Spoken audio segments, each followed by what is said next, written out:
Olá, você acompanha agora o Fatos em Foco, a sua revista eletrônica com notícias e entretenimento. Eu sou Maria Alice Dias e você vai ver agora os principais destaques de hoje. Levantamento mostra que aumentou a contratação de profissionais com mais de 50 anos no Brasil. Jovem da periferia de São Paulo vira influenciador digital e fatura com dicas de educação financeira.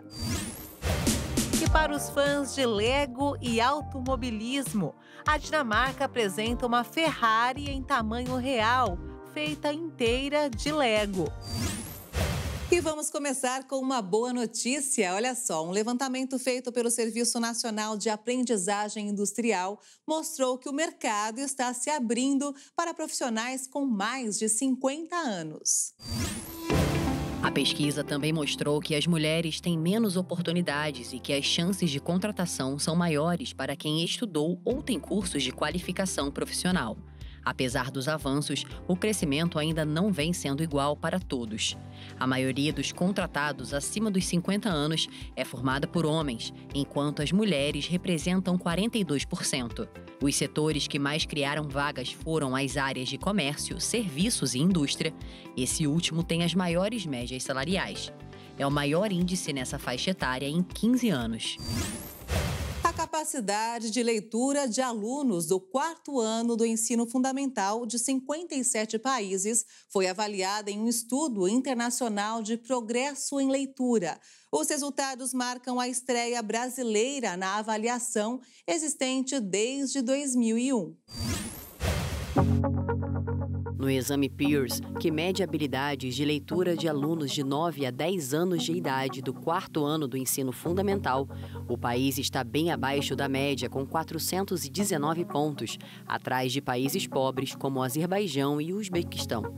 Os dados individuais são preocupantes porque 38% dos estudantes brasileiros não dominavam as habilidades mais básicas de leitura e só 13% foram considerados proficientes. Já os melhores desempenhos foram registrados em Singapura, Hong Kong, Rússia, Inglaterra e Finlândia. O teste avalia a capacidade das crianças compreenderem textos, estabelecerem conexões entre as informações lidas e desenvolverem um senso crítico a respeito de um conteúdo. A prova é aplicada nas redes pública e privada, com questões dissertativas e mais complexas do que as usadas nos exames nacionais de leitura, como o Sistema Nacional de Avaliação da Educação Básica.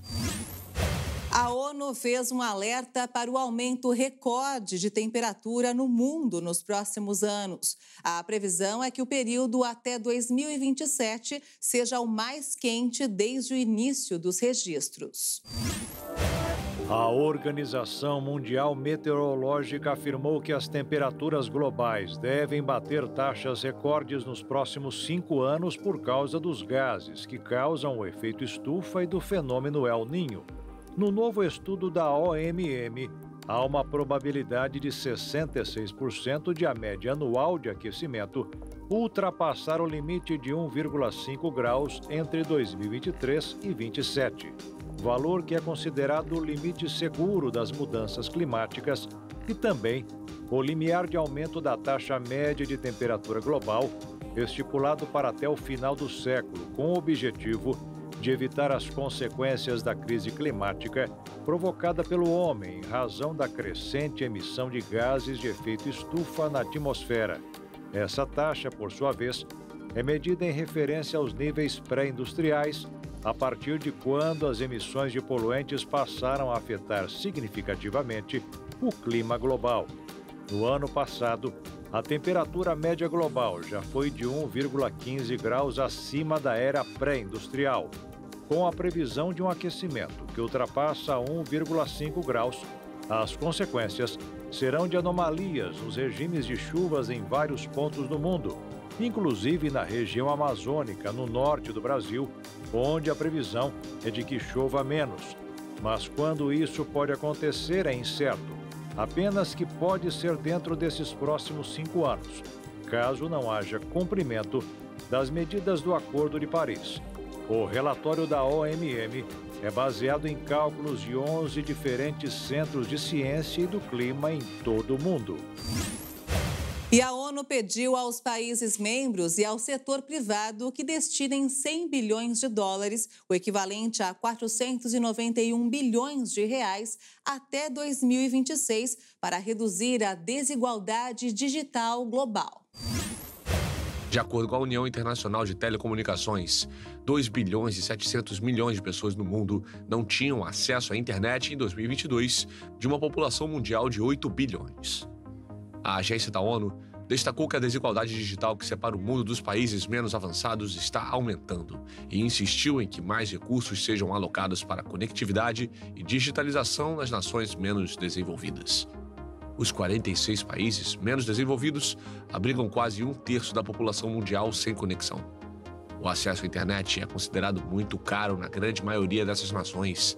Para remediar a situação, a UIT lançou em setembro de 2021 uma coalizão digital chamada Partner to Connect. E uma pesquisa mostrou que, mesmo ainda com atraso, a utilização da internet tem alcançado cada vez mais a população brasileira. Segundo os dados da pesquisa TIC Domicílios 2022, o número de residências com acesso à internet no Brasil chegou a 80%. Ou seja, em números absolutos, são 60 milhões de domicílios conectados, cerca de 27 milhões a mais que em 2015, quando a pesquisa começou a ser feita. De acordo com o levantamento, a conectividade dos domicílios é maior na área urbana, sendo 82% das residências com internet. Já na zona rural, a inclusão digital chegou a 68% dos domicílios. Ao se tratar das regiões brasileiras com o maior número de conexões, a ordem pode surpreender, já que em primeiro lugar aparece a região Centro-Oeste, que apresenta a maior quantidade de residências com acesso à internet, tendo 83%. Na segunda posição aparece o Sudeste com 82%, seguida pela região Sul, onde 81% das residências têm internet. Nas duas últimas posições aparecem o Nordeste com 78% e o Norte com 76%. Segundo o levantamento, os principais tipos de conexão utilizados são fibra ótica ou cabo e rede móvel 3G e 4G. Sabe-se que a possibilidade de acessar a internet, seja em casa, na escola ou através de um celular, é essencial para toda a população brasileira. Mas muita gente ainda não tem acesso. Isso porque a conectividade faz parte da rotina de 149 milhões de pessoas. Desse total, 62% dos usuários utilizam a internet somente pelo aparelho celular. Apesar do alto índice de conexão em todo o país, os números mostram a desigualdade na inclusão digital da população. Entre as causas da desigualdade do acesso estão deficiências de qualidade e distribuição do sinal e o custo do serviço e dos equipamentos. Falta pouco tempo para o Dia dos Namorados e mesmo sabendo que provavelmente a maioria vai deixar para comprar os presentes na última hora, muitos comerciantes já começaram a fazer as contas e têm boas expectativas para a data. R$ 234. Este é o valor médio que cada pessoa deve gastar com o presente do Dia dos Namorados. E de presente em presente, o comércio do estado enche o papo. A pesquisa da FEComércio, a Federação do Comércio, revela que a data deve injetar 371 milhões de reais na economia. É 56% a mais que o valor do ano passado. O ano passado a gente ainda tinha um reflexo da pandemia, né? Agora os bares estão mais lotados, as casas noturnas, né? Então as pessoas estão se movimentando mais e esse reflexo ele é representado na pesquisa. São várias cores e várias estampas. É uma camisa mais bonita que a outra. Olha só essa aqui. Gostei, hein? Depois eu vou voltar com mais tempo para dar uma olhadinha. A pesquisa da FEComércio revela que a roupa é o presente preferido para o Dia dos Namorados. E para o segmento que vende roupa, a data é a terceira melhor do ano para as vendas. Só perde para o Natal e para o Dia dos Pais. A gente está trabalhando, né, num crescimento entre 5% e 10%. Esta loja já reforçou o estoque, porque sabe que de agora em diante a procura já começa a crescer. O pessoal sempre opta pela camisa, pela polo, pode dar um sapato, pode dar uma calça legal, um blazer. E você deve estar se perguntando, e as flores saíram de moda? Jamais. Aparece em quarto lugar, né? Então é uma situação boa também, né, para quem trabalha com esses produtos. E muitas vezes as pessoas irão dar mais que um presente, né? Faz uma combinação, dá uma roupa e uma flor, uma roupa e uma cesta, seja ela de café da tarde, café da manhã.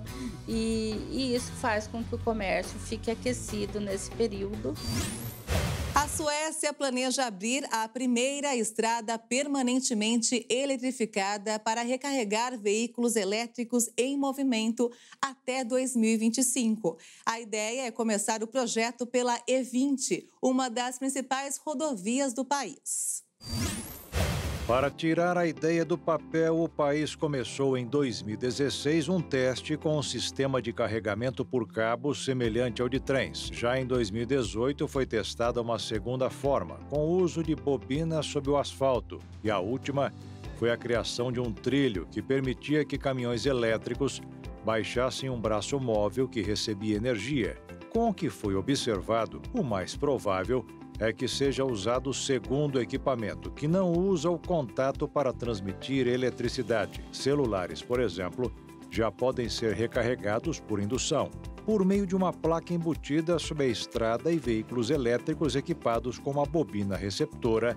O recarregamento acontece à medida que passam por ela. Essa tecnologia também foi testada na Alemanha e em Michigan, nos Estados Unidos. E apesar desse sistema ser bom para carros particulares, pode ser mais difícil manter caminhões recarregados. Um estudo simulou a movimentação de 412 carros na Europa e descobriu que combinar o carregamento doméstico com o carregamento dinâmico pode reduzir o tamanho da bateria em até 70%. Para veículos de carga, seria um ganho na capacidade de transporte.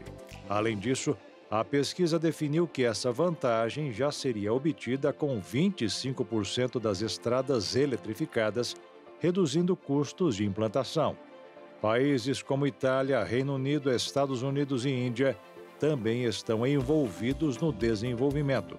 Trocando experiências com a Alemanha e França, a Suécia pretende chegar aos 3.000 quilômetros até 2045. Um levantamento realizado por um site de notícias do Brasil mostrou que mais de 12 mil brasileiros aguardam na fila para realizar a polissonografia, conhecido como o exame do sono. O estudo inclui 10 estados mais o Distrito Federal. Como parte das informações foi repassada que a fila no país deve ser ainda maior, uma vez que dados específicos dos municípios, que em alguns casos possuem sistemas próprios, não foram considerados no levantamento. O número, porém, já pinta uma realidade bastante penosa para quem precisa realizar o diagnóstico de distúrbios relacionados ao sono. Problemas que vão desde a insônia, ronco, apneia, que pode até mesmo provocar um risco maior de a pessoa se envolver em acidentes graves causados pelo cansaço, como batidas de carro. Justamente por ocasionar esses problemas de saúde, é importante conversar com o seu parceiro ou parceira sobre a situação e a necessidade de realização do exame do sono. Segundo os especialistas, geralmente um ronco ocasional não é motivo de alarde, mas quadros constantes de irritabilidade, cansaço extremo, sonolência ao longo do dia e paradas de respiração ao longo da noite podem indicar que algo está errado.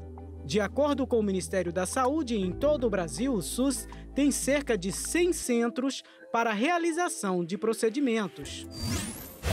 Pensando em formas de diminuir a utilização de combustíveis fósseis, somadas à necessidade de criar novas fontes de energia, o Brasil ampliou o uso de energias eólica e solar.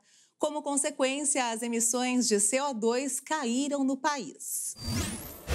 O Centro de Estudos Ember, que promove o uso de energia limpa no Brasil, analisou que a vasta rede de energia elétrica no país utilizou 4,9% de combustíveis fósseis em fevereiro deste ano. A diminuição fez com que o resultado apresentado no segundo mês do ano ficasse abaixo de 5% pela primeira vez em um mês desde julho de 2012. Já na comparação com o primeiro trimestre do ano, as fontes poluentes geraram 5,4% da energia elétrica, contra 10% no mesmo período de 2022. Mas, para os especialistas, esses dados podem ser bem promissores.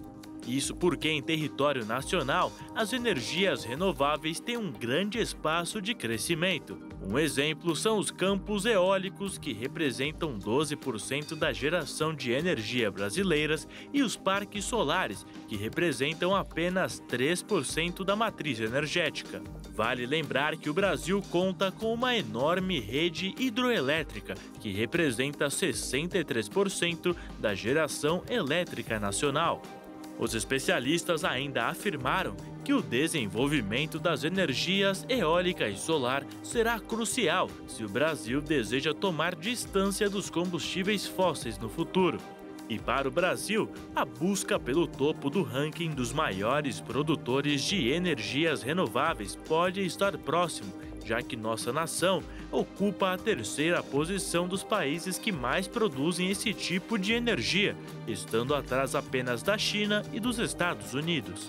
E a escolha por esse tipo de fonte energética pode ser um avanço um tanto quanto interessante para o país. Os dados mostram ainda que, como resultado das diminuições da utilização dos combustíveis fósseis, as emissões de CO2 do setor caíram 29% no mesmo período, apesar do aumento na geração de energia elétrica. E olha só, uma mãe de quíntuplos na cidade de Colatina, no oeste do Espírito Santo, descobriu que uma conterrânea será mãe de sextuplos. Ao saber do caso semelhante ao dela, enviou uma mensagem para a mulher e agora vão poder trocar ideias de como dar conta dessa turma toda. A mãe de Benício, Jaime, Bela, Laís e Beatriz, de 3 anos, também se colocou à disposição da família. Em entrevista a um portal de notícias, Mariana disse que ficou sabendo da gravidez de Késia pelos seus seguidores e ainda não conversou com a mãe dos sextuplos. Mariana também disse que considera uma bênção uma gravidez com múltiplos bebês e recomendou que Késia, Romualdo, cuide tanto da parte física como psicológica e não dê ouvidos aos comentários desagradáveis. O médico obstetra disse que uma gestão gemelar é sempre de alto risco e no caso da capixaba, que carrega 6 bebês, a gravidez é considerada ainda mais rara e de altíssimo risco. O médico também destacou que a partir de agora o acompanhamento da gestação deve ser ainda mais próximo. A dona de casa Késia e o marido, o marceneiro Magdiel Costa, de 31 anos, já são pais de uma menina de 4 anos e ficaram surpresos com a notícia que estão esperando 6 bebês quando foram fazer o primeiro ultrassom da gestação. A primogênita Heloísa estava falando que queria ter um irmãozinho. Os dois resolveram tentar. O casal está junto há quase 10 anos e está focado nas mudanças que vão ter que fazer após saberem que a família vai aumentar e bastante. Sair da favela, morar em um bairro nobre e ganhar o primeiro R$1 milhão pode parecer um sonho, mas se tornou realidade para um jovem de São Paulo. Ele escapou da pobreza ao apostar em investimentos e criar um projeto inovador. Este jovem de 28 anos, conhecido como favelado investidor, é um dos bem-sucedidos influenciadores de finanças que se multiplicam nas redes sociais do Brasil. Uma tendência que vem aproximando a educação financeira, inclusive das pessoas de menor renda. Murilo Duarte conta na sua antiga casa em uma favela na periferia oeste de São Paulo que começou a investir por curiosidade. A minha decisão de mudar de vida, financeiramente falando, foi muito mais sobre uma curiosidade, porque eu sempre via assim, em filmes, jornais, de que, fulano investiu milhões de reais. Então eu já associava, o investimento, o cara é muito rico, então eu tenho que investir para ser rico, fazer essa associação. Formado em contabilidade, com seus ganhos como aprendiz em um cartório, o influenciador cofundou uma empresa de treinamento financeiro em 2019, que já tem 12 funcionários, cursos e patrocinadores. Murilo motiva as pessoas a transformar suas vidas com seu próprio exemplo. Ele saiu da favela Jardim João 23 e foi morar em um bairro nobre, ganhando seu primeiro R$1 milhão em 2021. Educadores financeiros explodiram durante o confinamento da pandemia, quando a taxa de juros estava em 2% e os investidores buscavam maior rentabilidade em outros investimentos. De acordo com um relatório da Associação Brasileira de Entidades do Mercado Financeiro e de Capitais, o universo dos finfluenciadores, que também inclui analistas e traders, contava no fim de 2022 com cerca de 1.250 perfis e 165 milhões de seguidores. Um missionário fez um relato impressionante sobre as condições de vida na Coreia do Norte, país que proíbe a prática do cristianismo e que mantém entre 50 e 70 mil cristãos presos em campos de trabalhos forçados. Ele esteve no Brasil para compartilhar a experiência que passou nas circunstâncias em que foi preso e para celebrar os 45 anos da missão Portas Abertas no país, que atua no apoio aos perseguidos em todo o mundo. Timothy Cho conseguiu sobreviver à perseguição, às prisões e aos maus tratos. O missionário norte-coreano nos contou sua história. To survive during my 4th imprisonment in Shanghai. Então, quando ele ouviu sobre aquela fé, por mais que ele nunca tivesse ouvido falar sobre aquilo, foi como uma corda de esperança em que ele pôde se agarrar para poder sair. Since then I have learned this. Suffering does not destroy faith. Então, com tudo isso, ele aprendeu que o sofrimento ele não destrói a fé. It refines. Mas ele só refina.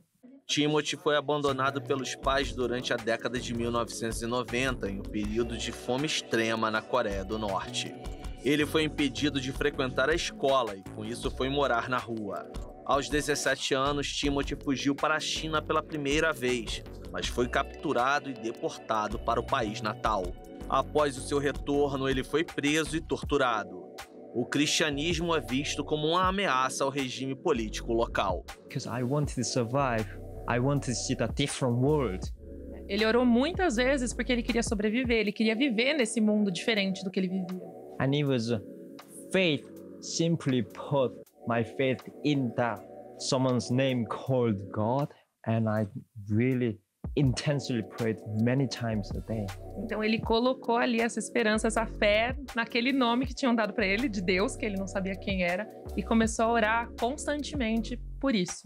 Entre idas e vindas entre China e Coreia do Norte, Timothy foi preso 5 vezes, até que anos depois conseguiu fugir para o Reino Unido, onde vive até hoje. Na Europa, Timothy conseguiu estudar e se tornou mestre em relações internacionais. Lá ele pratica a fé livremente e chama a atenção do mundo para as violações dos direitos humanos dos cristãos perseguidos na Coreia do Norte. Para se ter ideia, Timothy nasceu em um vilarejo a cerca de 200 quilômetros de um campo de concentração, chamado de Inferno na Terra. If we don't have this hope, we cannot keep going. Se nós não temos essa esperança, a gente não consegue continuar. Imagine in the darkest prison, but that's the same hope even we are today talking about. Essa é a mesma esperança de quando eu estava preso naquela prisão e é a mesma esperança que a gente pode ter acesso hoje. Assim como a Igreja Internacional da Graça de Deus, que realiza o trabalho missionário de levar a palavra do Senhor a diversos países ao redor do mundo, a missão Portas Abertas dá amparo a milhões de cristãos perseguidos em dezenas de nações, levando esperança e fé. Segundo a Portas Abertas, atualmente mais de 360 milhões de cristãos no mundo são perseguidos por causa da fé em Jesus. Ou seja, a cada 7 seguidores de Cristo no planeta, 1 é perseguido. A missão Portas Abertas, que tem mais de 65 anos de fundação, trabalha com distribuição de bíblias e material religioso, ajuda socioeconômica e apoio ao cristão em situação de risco e perseguição. No Brasil, a entidade acabou de completar 45 anos de atuação. Os nossos desafios consistem em combater os maus tratos que os cristãos sofrem. Os meninos que são aliciados, as meninas que são dadas como esposa, meninas que são sequestradas. Então, em cada país você tem um cenário diferente. E o que a gente vê para o futuro? A perseguição está crescendo significativamente, ganhando mais território e aumentando em número. Então, Jesus já sinalizou isso. A perseguição vai aumentar, a perseguição vai crescer e isso faz parte do contexto dos fins dos tempos. Então, olhando para o futuro, a gente vê mais trabalho pela frente. Uma Bíblia hebraica com mais de 1000 anos foi vendida por 190 milhões de reais. Ela se tornou o manuscrito mais valioso do mundo e irá para um museu em Tel Aviv. A casa de leilões Sotheby's informou que o Codex Sassoon, que data do final do século IX ou início do século X, é a Bíblia hebraica mais antiga e completa já descoberta. Acho que esse é um texto fundador da civilização. É muito profundo. Acho muito difícil encontrar um livro que tenha mais influência do que a Bíblia na história da humanidade. Já pertenceu a grandes colecionadores, 2 grandes colecionadores do século XX. Certamente é possível que a Bíblia vá para uma instituição para estudos adicionais. Então acho que é uma grande possibilidade de que siga para uma instituição privada e estrangeira. A Bíblia foi comprada na quarta-feira pelo ex-diplomata americano Alfred Moses, em nome de uma organização sem fins lucrativos dos Estados Unidos, que doará ao Museu Anu do Povo Judeu em Tel Aviv, em Israel. O Codex Sassoon é um dos 2 únicos códices ou manuscritos, contendo todos os 24 livros da Bíblia hebraica preservados até a Era Moderna. Recebeu o nome do seu proprietário anterior, David Solomon Sassoon, que reuniu a maior coleção particular de textos judaicos antigos do mundo. A casa de leilões Sotheby's confirmou que a escultura Aranha, da artista franco-americana Louise Bourgeois, foi vendida por 32 milhões e 800 mil dólares, o equivalente a 163 milhões de reais. O valor estabelece um novo recorde para a obra de uma escultura em um leilão. A aranha, que mede cerca de 3 metros de altura e 5 metros e 40 centímetros de largura, foi concluída por Bourgeois em 1996. O vendedor foi a Fundação Itaú do Brasil, que adquiriu a obra há 25 anos. A Sotheby's não identificou o comprador. Bourgeois nasceu em Paris, mas passou boa parte de sua vida em Nova York, onde se tornou conhecida por suas icônicas instalações artísticas. Ela morreu em 2010, aos 98 anos. As aranhas monumentais de Bourgeois apareceram em espaços públicos, incluindo o Museu Guggenheim de Bilbao, na Espanha, a Tate Modern, de Londres, o Museu de Arte Moderna de São Francisco e a National Gallery of Art de Washington, D.C.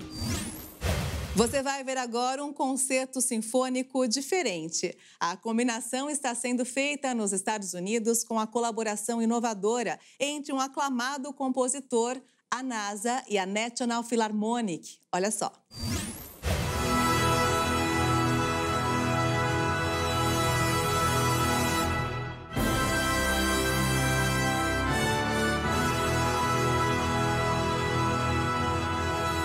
Arte e ciência juntas, em uma sinfonia espacial. O projeto Ciclos Cósmicos, uma sinfonia espacial, é uma colaboração inovadora entre o aclamado compositor Henry Dellinger, a Agência Espacial Americana e a National Philharmonic. The centerpiece of the inspiration are those gorgeous, stunning images that were produced. Para mim, enquanto escrevia, era uma meditação. Estamos trazendo o público para experimentar essa mesma meditação. Olhei para cada filme como uma meditação sobre si mesmo, uma meditação no Sol, uma meditação em nosso planeta natal, uma meditação sobre o cosmos em geral. Going all the way to the astrophysics piece at the very end, which we call Echoes of the Big Bang, where we're exploring the origins of the universe through music and through visual immersion. O evento fez sua estreia fora de Washington, a capital americana. As imagens foram pesquisadas e reunidas por produtores da NASA em 7 curtas-metragens, que serviram de inspiração para Dellinger. A experiência imersiva traz sons do universo, como o de um buraco negro no centro do aglomerado de galáxias Perseus.